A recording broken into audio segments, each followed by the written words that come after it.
We have to be okay with who we are going to be.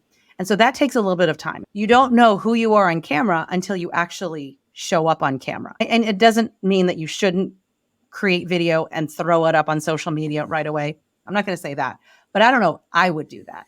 What I would say is it's important to know who you are.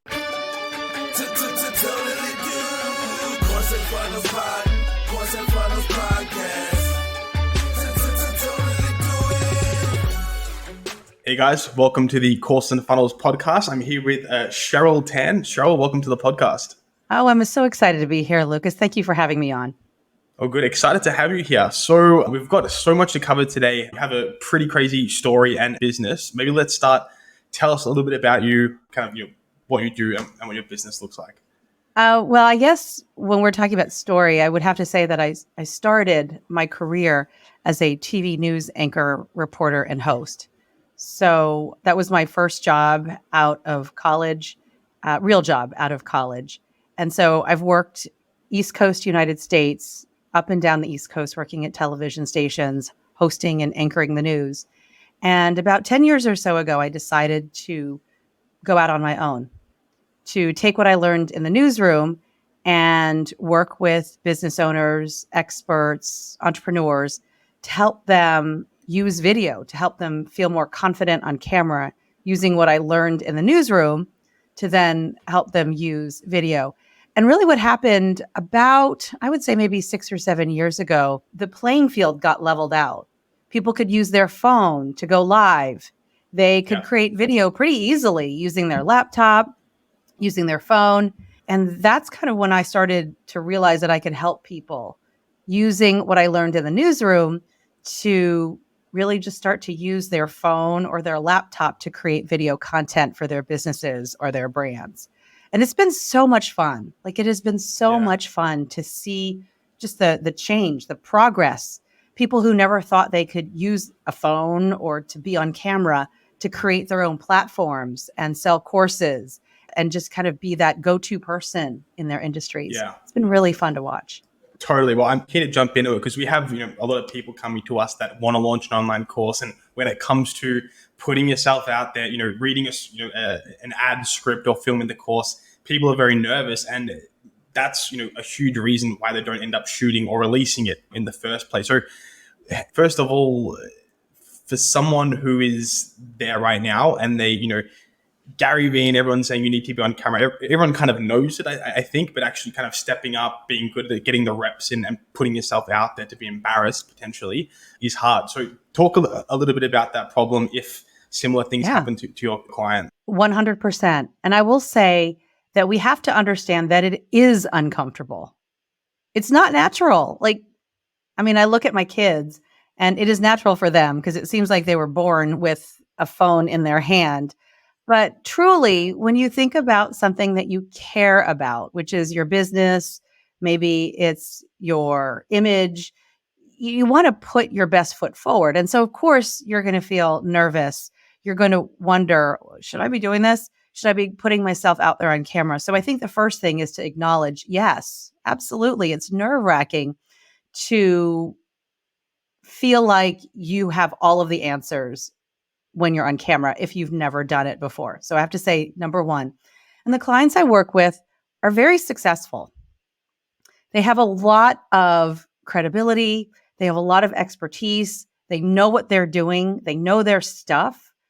And the camera is really the only thing that is keeping them from getting in front of more people. So if that's you, if you are someone who's listening to this, and you have a lot of expertise, whether it's in law or accounting or engineering, or you have a business that you've built from the ground up, you have a lot of expertise.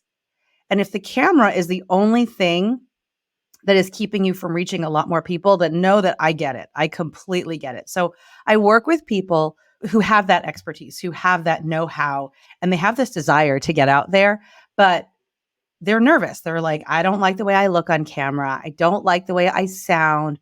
What if I make a mistake? What if I ramble? Because I ramble a lot. What if it just doesn't make sense what's coming out of my mouth? And I would say, first of all, that may happen. That may happen in the very beginning. And you said it, Lucas, it's about reps. And I know you're an athlete. You are an athlete. So reps are really important, and you're a very good athlete. Reps are really important. So I have a son who played American football and he would go in and have reps, right? They would go in and they'd have to do plays that were not in a real game, right? I'm not really an athlete, so I'll have to say I just watched him. But getting those reps in are what you have to look at when you are creating video content. It's sitting in front of the camera. It is turning it on. It's hitting record. And this is the most important part that I know people don't do is they actually don't watch what they've recorded. So a lot of my clients, before they would work with me, they would say, I just don't really like the way I look on camera. I don't like the way I sound. I ramble. I don't really have a point. All of those things. And I say, I get that. I get that. Well, how about why don't we record a video together? And then I would say, let's watch it back. And they would be like, oh, I don't do that. Yeah. Because it's uncomfortable, right, Lucas? Like it's Totally, so uncomfortable totally. to watch yourself on camera. And I get it. I don't love it either. But after a while, you get used to it. And once you get used to it, it becomes easier to A, create more content, B, watch it back, and C, figure out what you need to do better so you create better video. Interesting. So, and is that without posting it, right? Obviously just filming Nope. it and like training, whether it's a course, you just kind of keep Right. it on the camera, watch back, and then what are you kind of looking for? We've gone straight into delivery. It's good. I like it. Yeah, absolutely. So what you said about posting is important. I would say that, first of all, you have to record it to have anything to post. But no, your ideal in the very beginning, your idea is not to post it right away. Because for some people, if they've never been on camera before, it is a very big step to go from, I'm going to sit in front of my camera, record something and post it to TikTok or to Reels or something like that. So that step is so wide, it keeps them from doing anything at all. So in the very beginning, the goal is just to record video on your phone for you. That's it. And then what if it's great? If it's great video, yeah, post it. Absolutely. But when you're talking about creating video for a course and creating a delivery of your audio and your video that is compelling, that's a little bit different. So A, I want you to do what I call is a 5-day video challenge with yourself. Is you take your phone, this is just for you, you create 5 days of video and watch them back. So that's just something you can do all on your own to get comfortable with just even how to record video on your phone, how you look on camera. But if you're interested in creating video for a course, or if you're maybe doing a live webinar, like maybe a Zoom thing, and you're going to use that as a paid offer sometime down the road, then you showing up on camera in a more compelling way is really important. You don't want them to fall asleep. You don't want your audience to be like, oh, I this is boring. I really can't handle it. Totally. So it's funny. I'll tell you a quick story. Last week, I lost my voice. So you can maybe hear it a little bit. It's really, I don't love it, but it happens, right? It's fall here and it just happens. I sometimes lose my voice in autumn. So last week I lost my voice and I had 4 speaking engagements last week. I was actually speaking live in front of a live audience. It was at a location. I could see them face to face. And I guess when your voice is not there, it's a little soothing, right? Your voice gets lower. I could see 2 people fall asleep in the audience because my voice, I guess, was melodic and it was just not as, I know, it was not as, the emphasis wasn't there like it normally is. So I would say that what's really important, so I hope, first of all, that doesn't happen to you. Second, I don't blame them. It was. If anybody's sleeping in the audience, please wake up right now. Sorry. Please wake up. This is the time to wake up. You really want to think about 3 things when you are creating content, video content, audio content for a course, something you're selling, something where you don't want people to fall asleep in. Number one, you want to make sure your audio is quality. So I'm actually using a microphone right now, but you don't necessarily need a microphone as long as the audio quality in wherever you are recording your video from is top notch. So that means no external noise.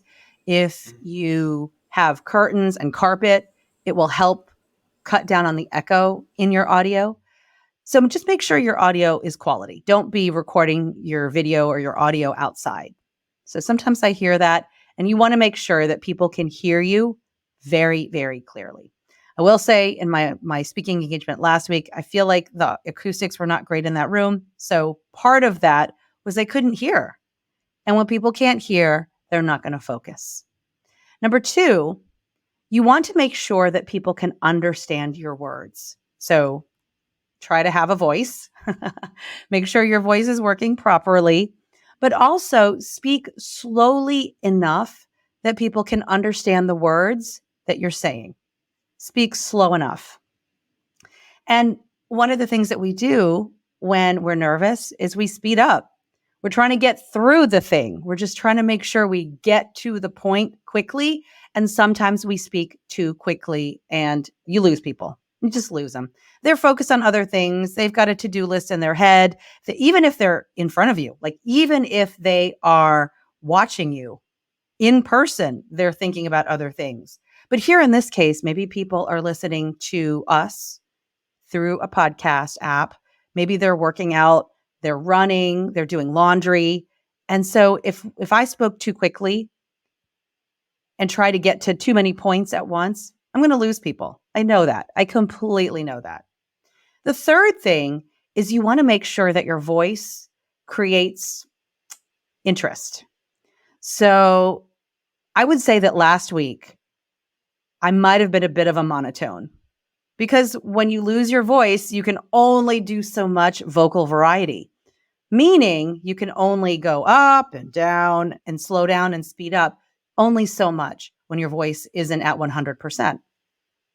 So practice this.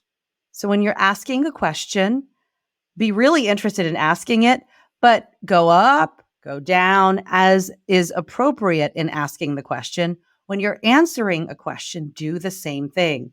Do you go up? Do you go down? Create this vocal variety with your voice, and you will keep people from falling asleep. Hopefully, the hope is there. And then, of course, the last part of this is really have a topic that people are interested in. If people aren't interested in, there's no way anyone is sticking around. I've got 3 teen sons, so 3 boys who are teenagers, and I'm almost positive I could not get them to listen to something where I'm talking about video. If I'm talking about sports, maybe. If I'm talking about other things that or are Fortnite like, or something. yeah, pranks, whatever. I don't even know. Yeah. But if I talk about video, they're not listening. So you have to also know your audience to know that they're going to be interested in what you're saying.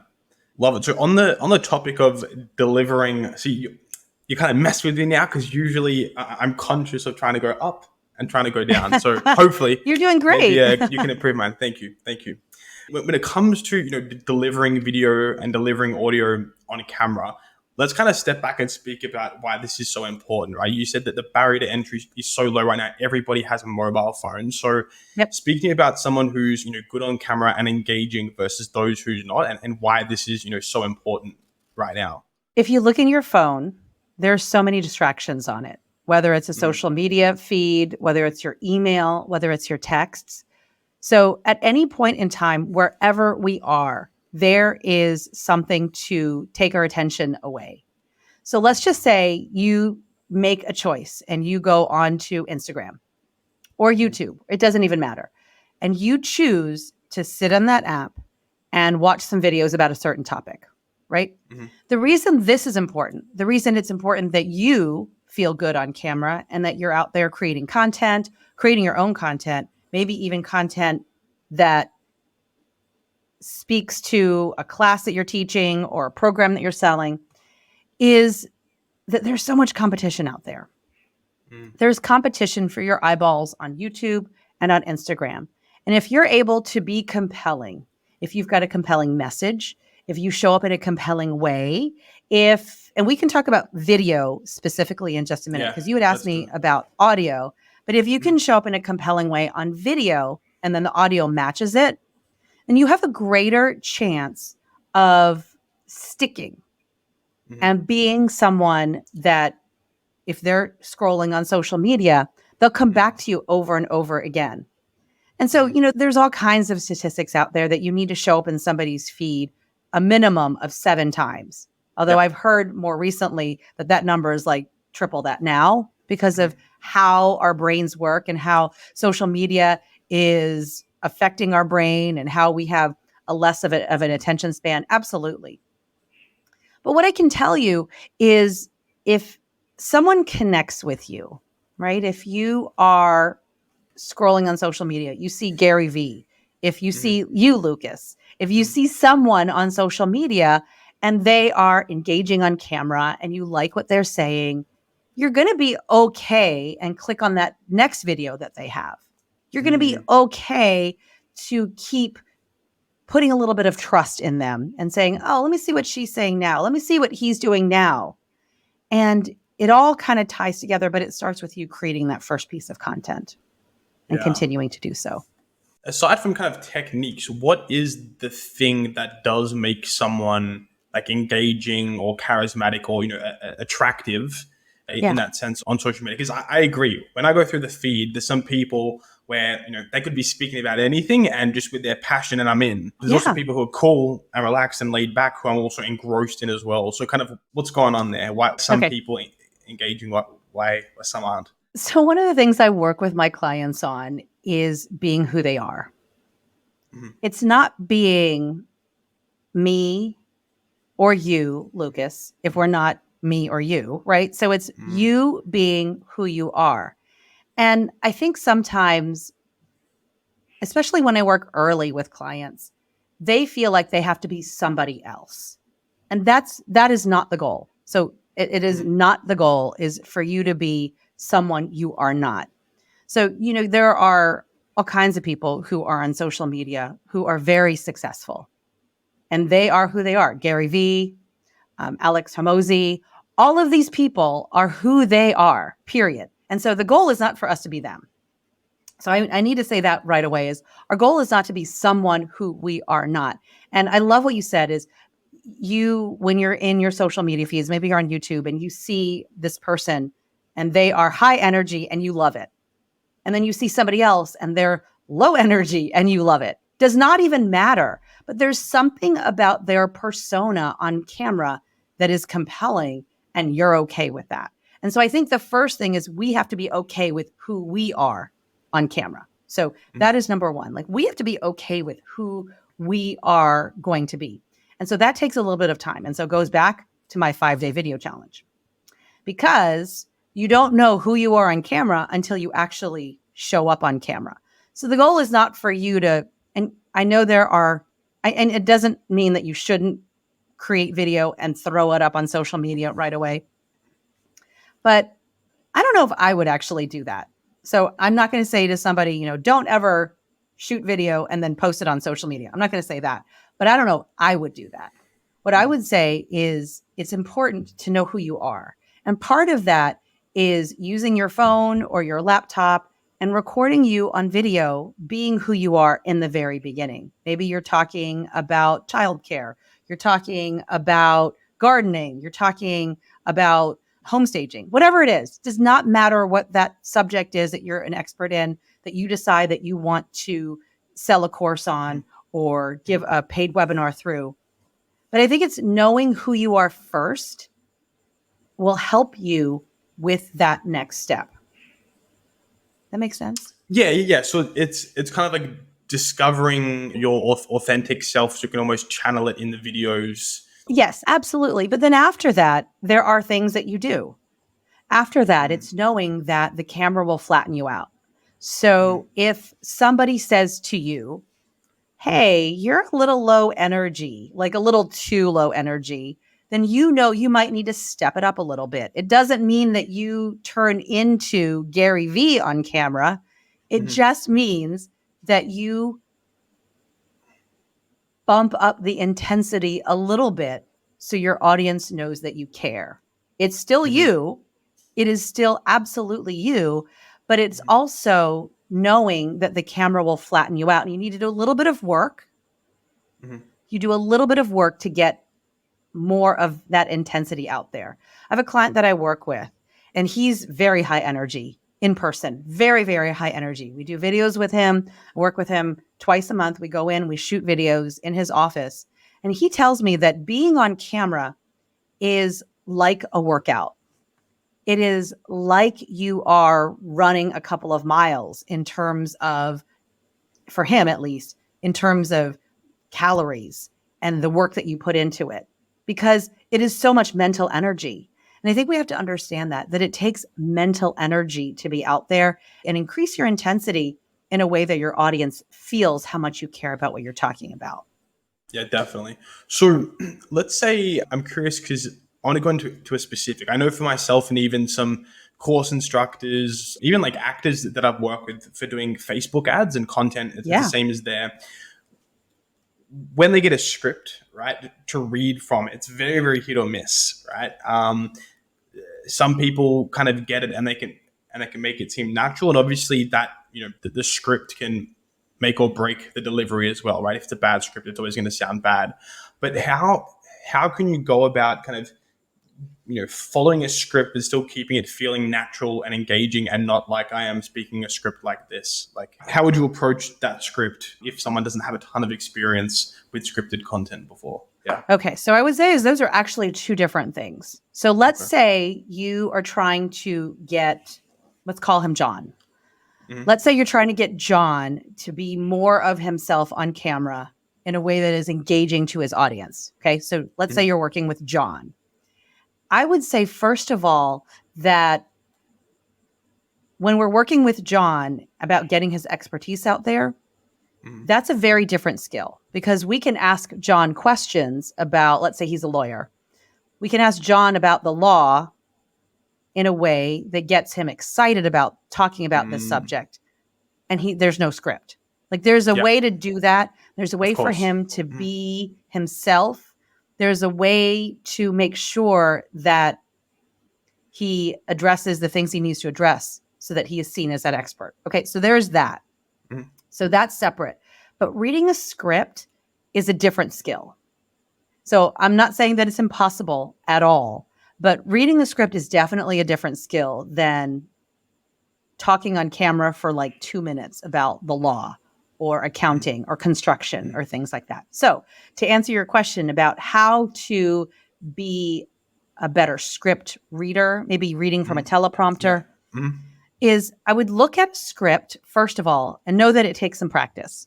But I would look at a script as a script. And if you've ever heard about marking up scripts, I would definitely take those skills and take that to my script. So let's say you have a script that's a paragraph long, 4 or 5 sentences. Each one of those sentences, you need to go through and do those markings on the words that will help you remember to emphasize certain words with more intensity, slow down certain passages, pause at periods, and maybe speed up in certain parts.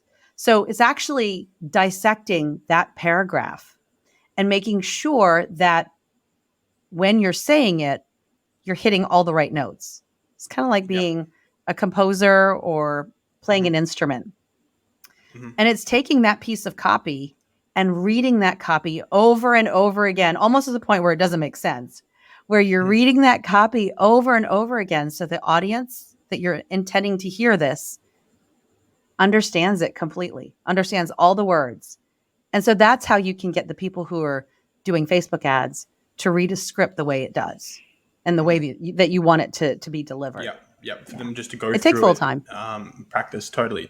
Well, I want to transition a bit because we kind of jump straight into, delivery and being on video and kind of being charismatic, and we can come back there as well. But you have an insane business, right? And business journey. Like you said, you were kind of in TV, and now you're a coach, and you also sell some amazing digital products on your side as well. So kind of, tell us a little bit about the current business right now, the different products, the different offers you got going on. Absolutely. I love digital products, first of all. I mean, I buy them. I'm sure you do too. I think we all do. They're just such a great way to, as a student, right? So as a student, to get knowledge from the course creator. But then as a course creator, it's just a great way in the moment in time that whatever you're teaching, to teach something that is on your heart. And what I think is beautiful too is you can also update things and you have this relationship with your students. So I have a number of courses that are just kind of on my website, and they're all different price points. And I really love the opportunity to create really targeted kinds of products that support my clients and my students for whatever they need it. So it's kind of like just-in-time learning. I really love that. So I've got kind of like I said, a gamut, and I really work one-to-one also with students. So I work one-to-one with them in what I call a virtual video day. And that is hands-on, where we go and we work with them on their delivery, just kind of like we talked about here. I work with them on their delivery to help them be themselves on camera. And then we shoot videos virtually. And then I give them videos at the end. That's awesome. So you work one-to-one for that whole day with them digitally, I assume, and you coach them, go back and forth. And by the end of it, they're, confident. Here are some videos. Right. Wow. Yeah. Okay. They're themselves. Like, to me, that is the highest compliment is like, oh, I'm myself on camera. So we do that together. And that's, of course, not a course. Like, of course, that's not a course, but that is the one-to-one offer that I have. But before that, I have a video boot camp, because again, when you're creating video, as I mentioned earlier, you're not going to get better if you don't put the reps in. You just won't. So I have a video boot camp that allows people the space and the time to shoot their videos and post them where we can all see them. So that's a program that I have there. I've got classes that they can take, lessons that they can learn from. But then at the end of the day, the goal is for them to create video and upload them all on their own, and we watch them at a later date. And then I have a number of smaller programs as well. With the kind of one-to-one high ticket offer that you have, what are the rough kind of price ranges for that one day? The price range? Right, absolutely. It goes from $2,500 up.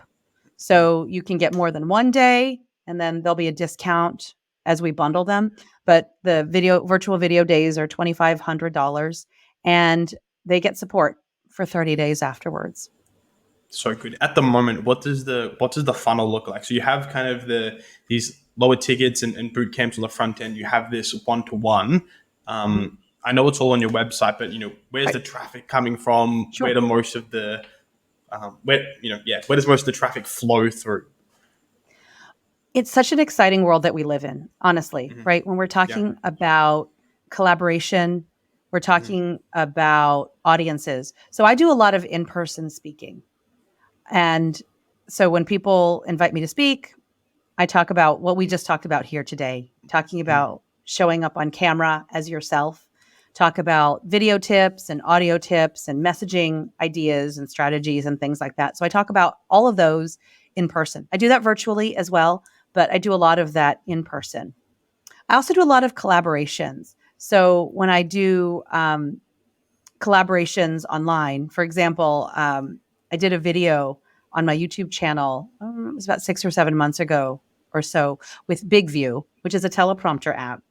They reached out to me, and now I host webinars from them. And I get clients because I'm in front of their audience. They're a much bigger audience. As you're inviting me onto your podcast, I have the opportunity to do podcast interviews. So thank you very much for having me on your show. But I do that, and it's just a way to increase connections, collaboration, and increase the audience. Yeah. So, okay, interesting. Let's stay on this topic. So if someone has it's like a coaching offer or a digital product suite in terms of, getting their name out there, obviously there's podcasts and there's speaking gigs.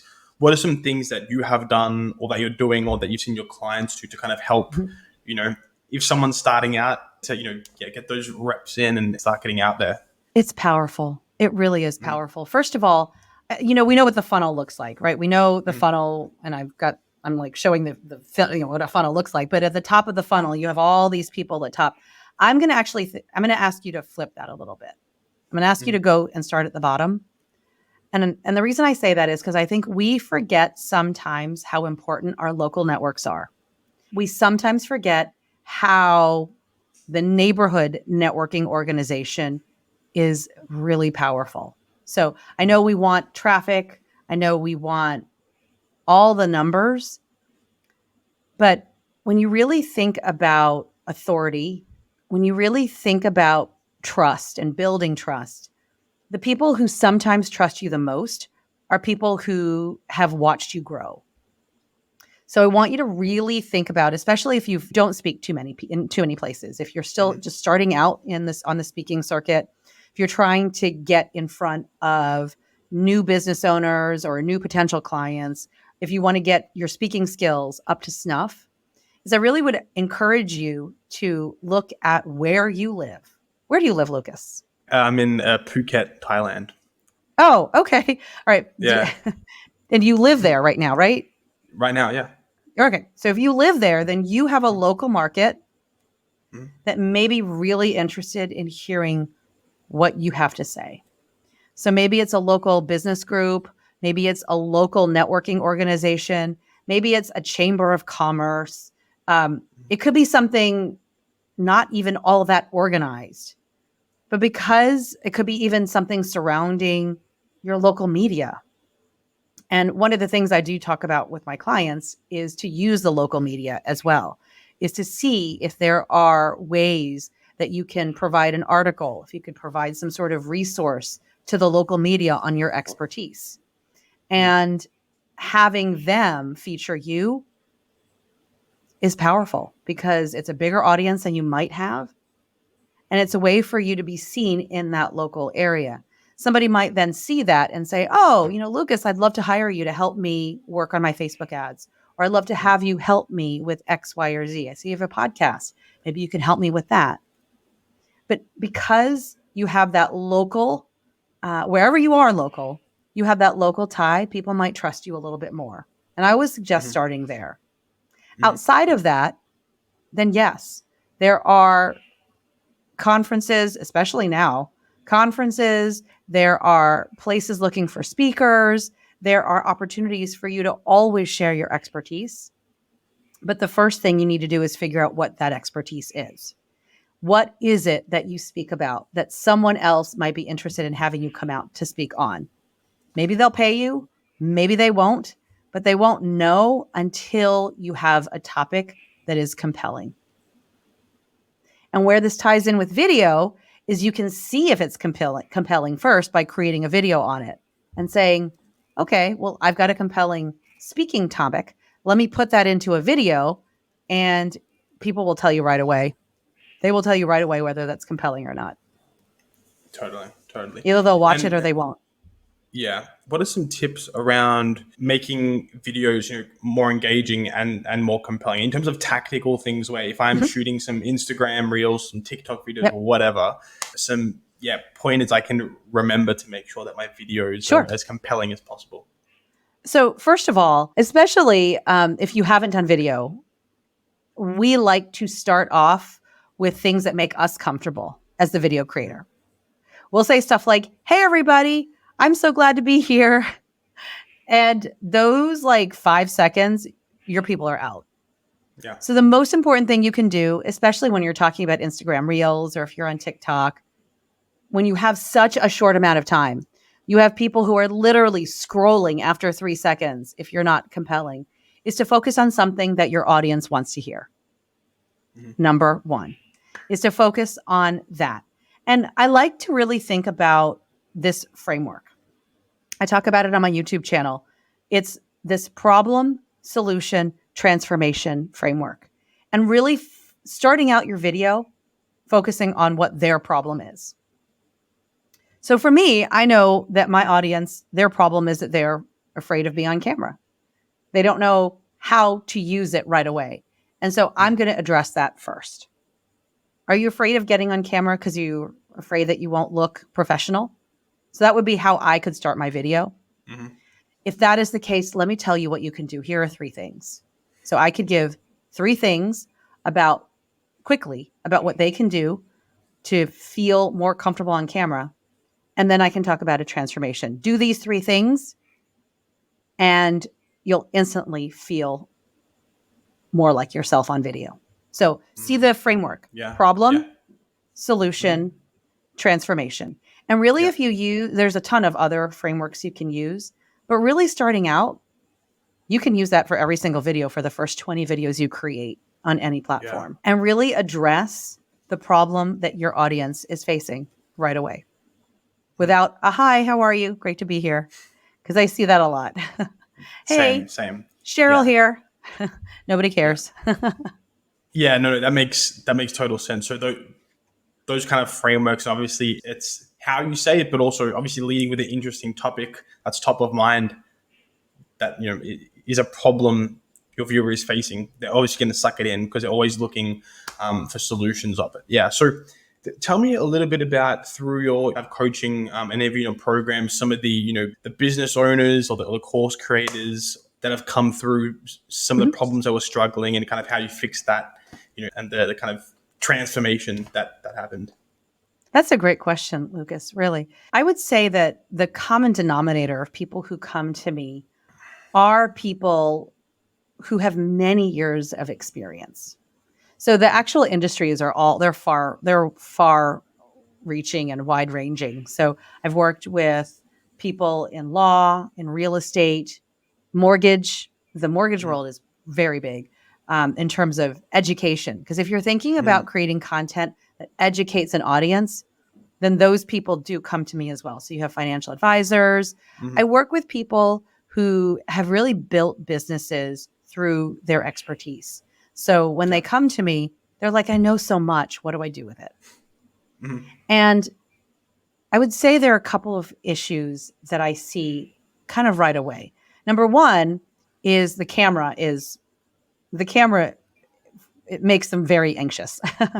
The camera makes them extremely anxious.